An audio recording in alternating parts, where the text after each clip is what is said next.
Well, Ultramarines fans, you are having an absolute field day over here. It might as well be like, what, McCrag month or something like that. Seriously, Ultramarines have been dominating all these recent JoyToy releases that I'm a little bit tired of them. No, just kidding. Well, yeah, I am just a little bit tired of them. But anyways, that being said, welcome on in. This is Sprues and Studs, and we are going to be reviewing the chapter Ancient in this particular video. So I originally didn't really want to get this action figure because, well, he's an Ultramarine. And secondly, I really didn't have an interest in it, but something told me that I should probably be getting this action figure. So we will see what exactly my inkling has told me. So, you know, this is a true tall boy. Gotta pull this guy all the way off screen because of how tall he is.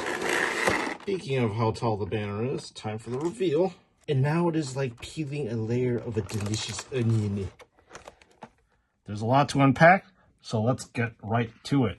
So, starting off with the action figure himself, you've got a very unique looking helmet here that I don't think I've seen before ever released by Games Workshop or JoyToy.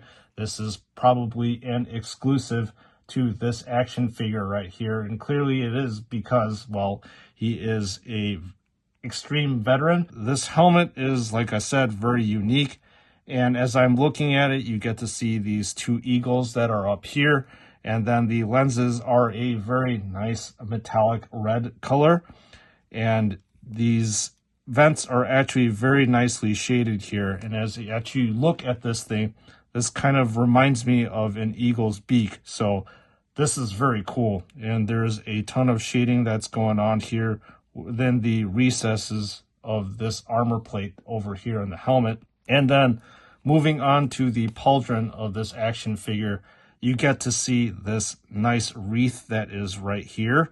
And I'll have to be honest with you, I really don't see too much shading going on with this wreath.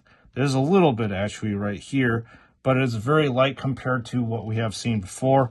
And let's move on to the other side, and you have the same wreath that is actually covered up by this guy's very large ceremonial cape. So as we are looking at the midsection of this guy, you get to see these two eagles that are flanking the gold skull, as you can see. And dangling down here are shaded soft plastic red cords. And also down here are these black cables that are running across this action figure. And finally, there is a gold chain in the middle. So I want to point out the red cords actually do run all the way across this action figure from the front right here all the way to the back to the backpack area. Now, what is going on with the midsection of this action figure? The first thing that I'm going to point out to you is that you have a very nice looking frag grenade, or actually two frag grenades right here, and it is highly weathered with a nice light silver that we've come to see and love and know from JoyToy. And this action figure also does come with a holstered bolt pistol right here. Now, with the middle section of this action figure, there are two purity seals that are flanking this gigantic Ultramarines U, and yet more purity seals here. And then finally, this guy has a very large leather strappy loincloth here. It's highlighted on the ends of it, and then it has these nice little studs here. Now, flipping this area up, you get to see some adornments here. Gold on the left shin area, as well as this interesting looking cable that is down here. And then on the right shin, you get to see a very large metallic red stone. The most prominent thing on this action figure is clearly the cape, and the cape does not depart from what we know and love from JoyToy. Look at this beautiful shading going on with the valleys on this thing, and obviously on the peaks of this action figure is a light red. And one thing I'm going to point out, just like the chapter champion, this guy has gold adornments here on the vents, as well as this prominent looking skull. All right, so that is the body of this action figure. We're gonna pick up this power sword over here, and once again, this power sword mimics the Roman gladius, is a monochrome dark gunmetal color. All right, I'm going to put this thing down, and we are going to be looking at the primary focus of this action figure, which is this gigantic standard. And I'll have to say, this thing is absolutely beautiful and gorgeous. And, well, let's just unpack it right now. Gigantic Ultramarines U topper. That is inlaid with gold.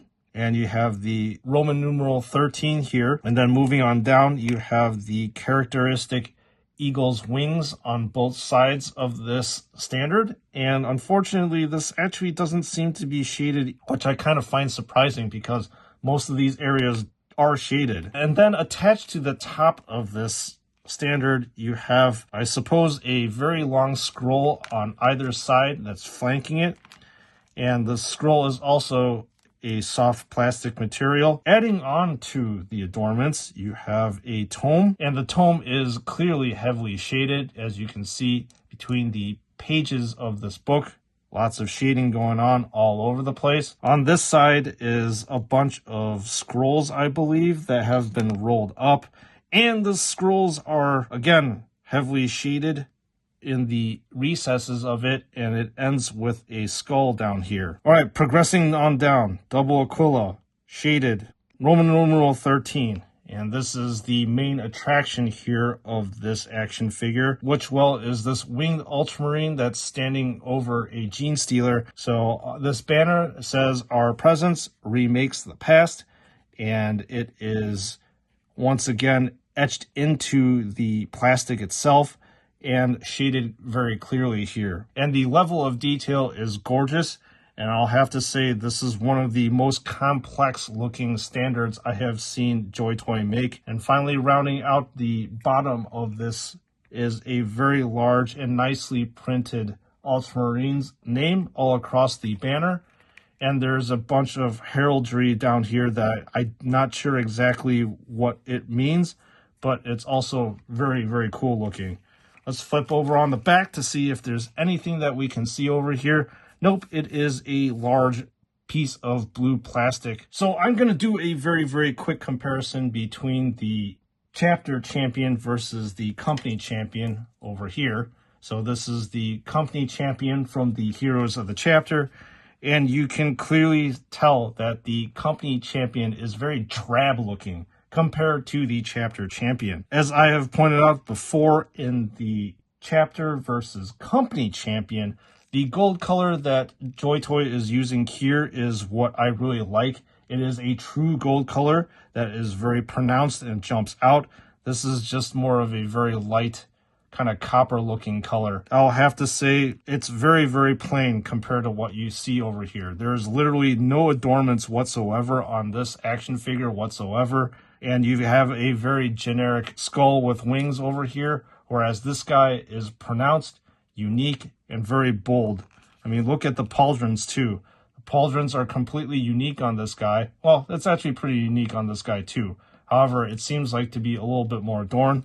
This guy's clearly got the cape. This guy does not. Then if you look here, this is very plain compared to this one. So we're going to put this guy down here. Banner of the company Ancient. I'm going to transpose this banner over here. Look at how big the chapter Ancient's banner is compared to the company one. And if you want to look at the adornments here side by side, while this one is very nice looking, it's very clean, I'll have to say the chapter Ancient's one looks very pronounced and, like I said, very, very unique compared to the one on my right hand side. And even the heraldry down here is completely different, but this one is clearly more pronounced. So there's a lot to take in, a lot to unpack. If you look at these action figures, you know where your eyes are going to gravitate toward, and that is obviously going to be that of the chapter Ancient. Okay, so that is the extensive look into the chapter Ancient. And then the side-by-side comparison between the chapter versus the company Ancient. So let's wrap this one up real quick. Well, since this thing is way too big to actually fit on the screen, I guess I will be the Ultramarine standard bearer here. So anyways, wow, there's a lot to unpack with this one. I believe that this chapter ancient is the chapter ancient to beat all chapter ancients, mainly because, well, this standard is probably the most insane standard that I've seen to date. The only one that actually could probably rival this one is the Grey Knights Ancient Standard Bearer. And the reason why I say that is because it's got a ton of iconography, just like this one. So anyways, what do I think of this action figure? Whew. I was, again, very surprised with the honor guard here. I didn't actually want to buy these things at first, but anyway, I'm actually glad that I did, mainly because I was very floored by all the different iconography, as well as just how, like, regal these guys are looking compared to their normal Primaris brethren. So if you want to look at this guy's helmet right here, it is very unique in that it's got that gold faceplate and it looks like an eagle. And that cape that is wrapped around his shoulders reminds me of the Victrix Guard cape. And it is something to behold, and it is very billowing and voluminous, I suppose is the correct word for it. Now, we focus on the standard that I'm holding in front of me. Geez, man, what can I say here? It mimics, again, exactly the GW miniature, and I'm just shocked that JoyToy was able to bring it to this kind of form in this kind of life. Do I recommend getting this? Obviously, if you're an Ultramarines fan, and actually, to be honest, a Space Marines fan, this does serve, again, as a great centerpiece to your collection. A lot of people are going to gravitate toward this because it is such a, well, iconic standard, as well as big. So that is my take, and I hope you did enjoy the comparison between the regular Company Ancient and this Chapter Ancient over here. So with that being said, once again, brothers and sisters of the Chapter, thank you for subscribing. Thanks for tuning in. Thanks for leaving those likes and comments in the description down below. I fully appreciate all the support that you've been giving me. It is very, very nice to have you all aboard the chapter. With that being said, for you unsubscribers, please subscribe, as it helps the channel very, very much. So this is Brews and Studs. Thanks for tuning in, and you all know that I will see you all in the next one.